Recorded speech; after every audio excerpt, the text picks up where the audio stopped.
السلام علیکم ورحمۃ اللہ۔ الحمد للہ وکفا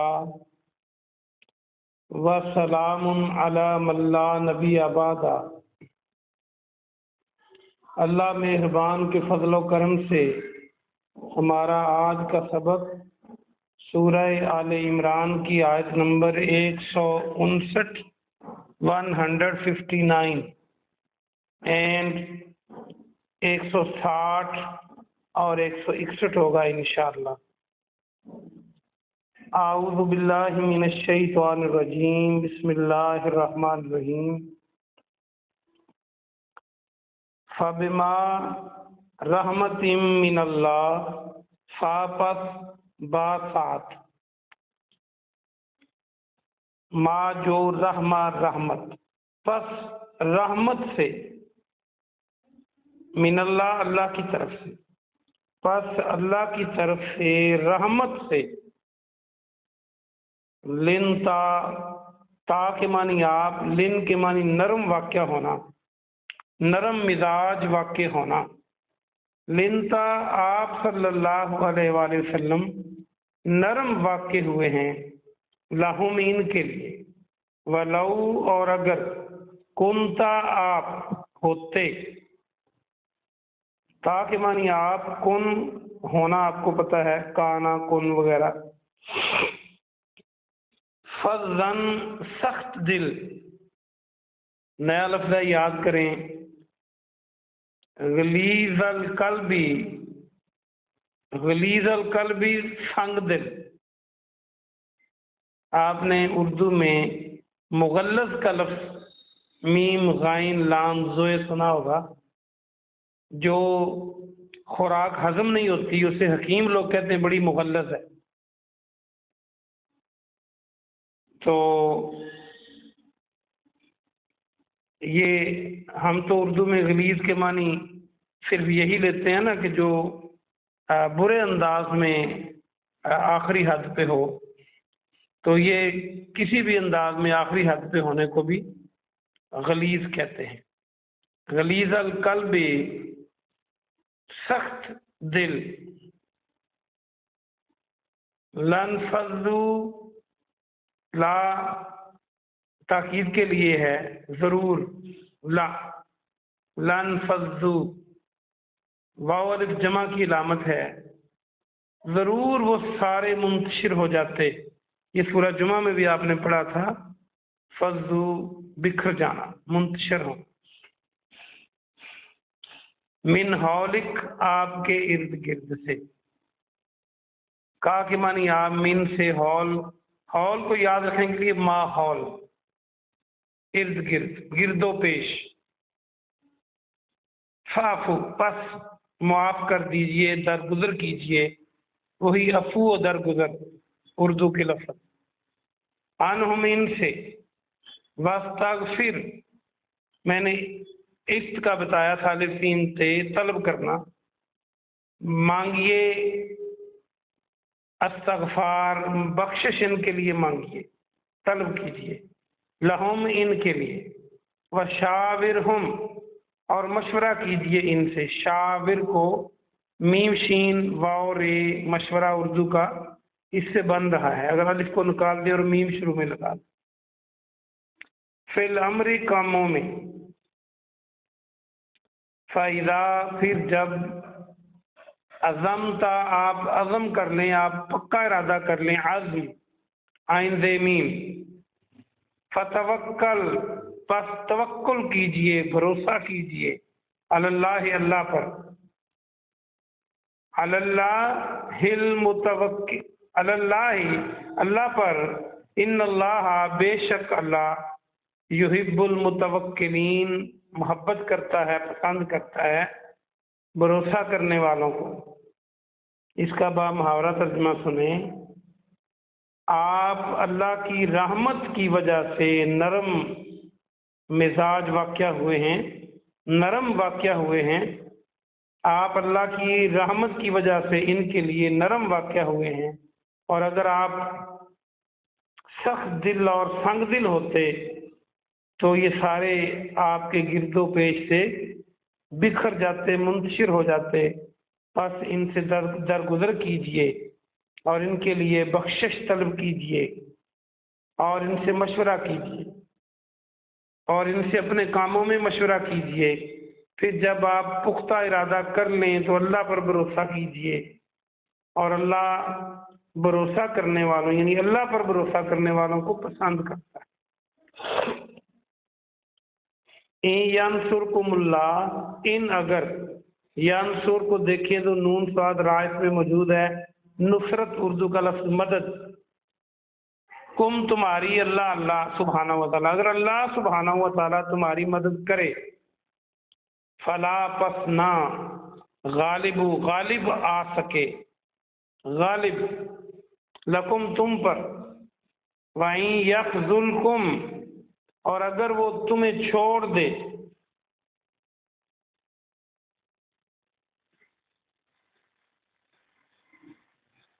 فَمَنْ ذَا الَّذِي پھر کون ہے جو، یہ من ذا الَّذِي کئی بار آپ پڑھ چکے ہیں، ینصرکم تمہاری مدد کرے، من بعد ہی اس کے بعد، وعلی اللہ اور اللہ سبحانہ و تعالیٰ پر، فلیتوکل بھروسہ کرنا چاہیے، المومنون مومنوں کو اللہ پر ہی بھروسہ کرنا چاہیے۔ تیسری آیت ہے آج کے سبق کی، وما کانا اور نہیں ہے، لنبی نبی کے لیے، این یغل کہ وہ خیانت کرے، نیا لفظ ہے غین لام لام، ومن اور جو کوئی، ومن یغلل اور جو کو خیانت کرے گا، یاتی وہ لائے گا، بما اس کو جو، غلہ اس نے خیانت کی، یوم القیامہ قیامت کے دن، ثم پھر، تو وفا پورا بدلہ دیا جائے گا۔ یہ وفا میں نے بتایا تھا اردو کا لفظ وفا، کل نفس ما کسبت ہر نفس کو جو اس نے کمایا، کسب کمانا، وہم لا یظلمون اور وہ ظلم نہیں کیے جائیں گے۔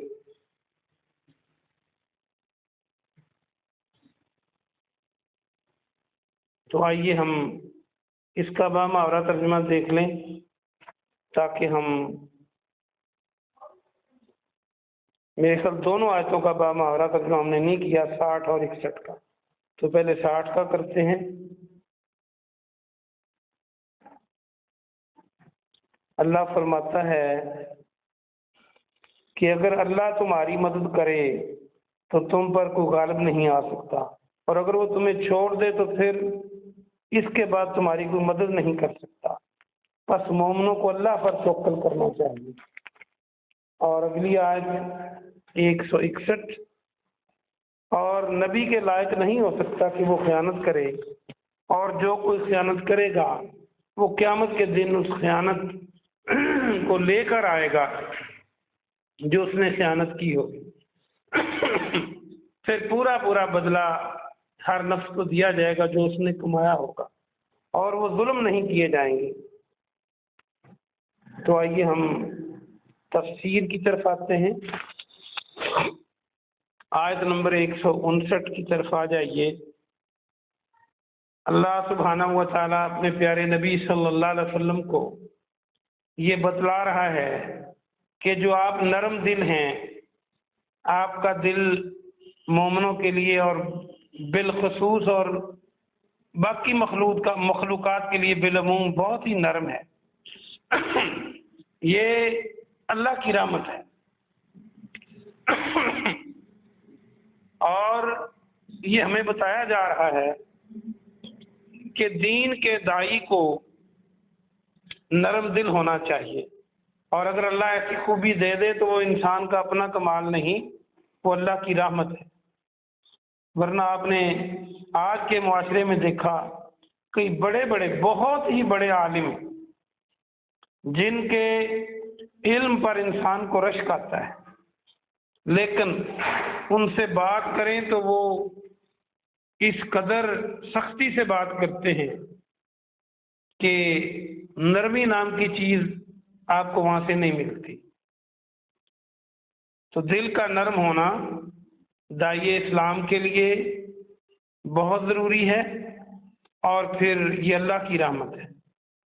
اللہ فرما رہا ہے پیارے نبی، اگر آپ کا دل سخت ہوتا، سخت مزاج ہوتے، تو پھر آپ کے دائیں بائیں جتنے بھی لوگ ہیں، صحابہ کرام ہیں رضوان اللہ علیہم اجمعین، یہ منتشر ہو جاتے۔ یہ حقیقت بھی ہے، یہ یونیورسل ٹروتھ ہے کہ جو سخت مزاج ہوگا لوگ اس کے دائیں بائیں سے کھسکنا شروع ہو جائیں گے۔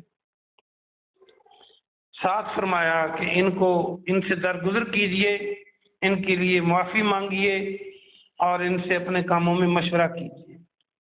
یہ اندازہ کر لیں کہ ایک پیغمبر صلی اللہ علیہ وسلم پیغمبروں کے بھی امام ہیں، ان کو بھی مشورے کا حکم ہے، اور ہم کیا کرتے ہیں؟ ہم اپنے آپ کو عقل کل سمجھتے ہیں، دوسروں سے مشورہ لینا پسند نہیں کرتے، اور اگر کوئی ہماری سوچ کے مخالف مشورہ دے دے تو ہم اس کو قبولتے نہیں۔ ہمارا دل ہوتا ہے کہ جو ہم کہہ رہے ہیں لوگ اسی کو اوکے کر دیں۔ تو آپ کو وہی کی گائیڈ لائن بھی تھی، لیکن پھر بھی اللہ فرماتا ہے کہ کاموں میں مشورہ کیجیے، اور جب آپ پکا ارادہ کر لیں تو اللہ پر توکل کیجیے اور کر گزریے۔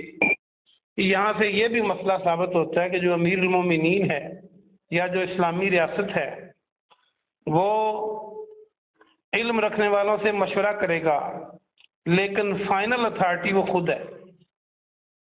یہ نہیں ہے کہ وہ جدھر زیادہ ووٹ ہیں ان کی بات مانی جائے گی۔ یہ قرآن کا اصول ہے، دیکھ لیجئے۔ اور مشورہ بھی ان کاموں میں ہے جن میں جو شریعت نے کلیئر کٹ نہیں رکھے، جن کا کلیئر کٹ حکم ہے، اس میں مشورے کی گنجائش نہیں ہے۔ مثال کے طور پہ نماز فرض ہے، روزے فرض ہیں، حج فرض ہے، تو یہاں کو قوم بیٹھ کے مشورہ شروع کر دے کہ نماز پڑھنی چاہیے کہ نہیں، یہ نہیں ہے۔ آگے فرمایا کہ اللہ پہ توکل کیجیے اور کر گزریے، اور اللہ اپنے پر توکل کرنے والوں کو، اللہ پر توکل کرنے والوں کو پسند کرتا ہے، ان سے محبت کرتا ہے۔ دیکھیے ہمارا توکل کدھر ہوتا ہے، کبھی ہماری دولت کی طرف، کبھی ہمارے وسائل کی طرف، کبھی ہماری قوت اور برادری کی طرف، کبھی وزیروں اور مشیروں کی طرف، اور کبھی دنیا کے اور وڈیروں کی طرف۔ اللہ کہتا ہے مجھ پہ توکل کیجئے، اور اللہ محبت کرتا ہے جو اللہ پہ توکل کرتا ہے۔ آگے فرمایا اگر اللہ تمہاری مدد کرے تو کوئی تم پہ غالب نہیں آ سکتا، اور اگر وہ تمہیں چھوڑ دے تو کوئی تمہاری مدد نہیں کر سکتا۔ سارے وسائل زیرو ہو جائیں گے۔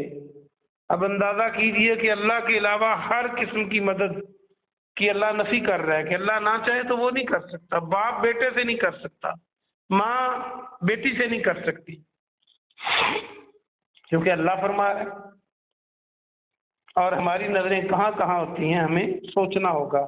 ہم قرآن کے طالب علم ہیں کہ ہمیں قرآن کیا کہتا ہے، کیا ہمارا قرآن پڑھنے کے ساتھ ساتھ ہمارے نظریات، ہمارے عقائد، ہماری عبادات، ہماری روز و شب قرآن کی ان آیتوں کی طرف آ رہی ہے یا نہیں آ رہی۔ اور آگے فرمایا کہ جو مومن ہیں وہ اللہ پر ہی توکل کرتے ہیں، چاہیے مومنوں کو کہ اللہ پر ہی توکل کریں۔ آخری آیت، تیسری آیت میں فرمایا کسی نبی کو یہ زیب نہیں دیتا کہ وہ خیانت کرے۔ یہ ہو ہی نہیں سکتا کہ کوئی نبی خائن ہو۔ اگر وہ خائن ہوگا تو اس کی تو نبوت ہی مشکوک ہوگی۔ اس لیے نبی انتہائی ایماندار ہوتا ہے، اور نبی تو وہ ہوتا ہے جسے دشمن بھی صادق اور امین کہتے ہیں۔ اپنی امانتیں آپ کے پاس رکھتے تھے، آپ کو سچ بولنے والا کہتے تھے۔ اس سے بڑھ کے کیا بات ہوگی کہ مخالف بھی، دشمن بھی، جو آپ کی جان کے دشمن تھے، وہ بھی کہیں بات یہ صحیح کرتے ہیں۔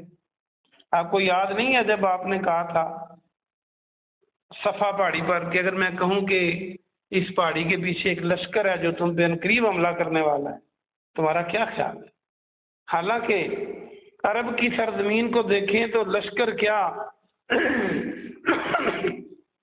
ایک گھوڑا اور 2 اونٹ کہیں چل جاتے تو گرد و غبار اتنا اٹھتا کہ میلوں دور پتہ چل جاتا کہ کوئی چیز آ رہی ہے۔ تو آپ فرما رہے ہیں کہ میں کہوں لشکر چھپا ہوا ہے، یعنی لشکر کے آنے کی کوئی نشانی اور علامت نہیں ہے، اور میں کہہ دوں کہ لشکر ہے تو مان جاؤ گے؟ انہوں نے سب نے کہا ہاں جی، آپ نے کبھی جھوٹ ہی نہیں بولا۔ تو آپ نے فرمایا پھر کہہ دو قولوا لا الہ الا اللہ، غالب آ جاؤ گے دنیا پر۔ یہ بات انہوں نے نہیں مانی۔ تو بہرحال نبی سے خیانت کا سوچا بھی نہیں جا سکتا، اور قیامت کو جو بھی خیانت کرے گا اس کے ساتھ آئے گا۔ جیسے حدیث میں ہے کہ کسی نے اگر بکری کی خیانت کی ہے تو وہ بکری اپنی گردن پر لاد کر آ رہا ہوگا، اونٹ کی ہے تو اونٹ، زمین کی ہے تو زمین، اور قیامت کے دن پھر پورا بدلہ دیا جائے گا، ظلم نہیں کیا جائے گا کسی پر۔ یہاں پر تو اللہ کا اصول ہے، کسی کو زیادہ دے دیا کسی کو کم، اپنے نہ ماننے والوں کو بھی مزے کروا دیے، وہ چاہے تو کروا دے، لیکن قیامت والے دن حساب پورا کر دیا جائے گا۔ اللہ پاک سے دعا ہے کہ اللہ پاک ہمیں اس دنیا میں بھی کامیاب کرے اور قیامت والے دن بھی کامیاب کرے، آمین۔ عزت سے کامیاب کرے۔ سبحان ربک رب العزت عما یصفون وسلام علی المرسلین والحمد للہ رب العالمین۔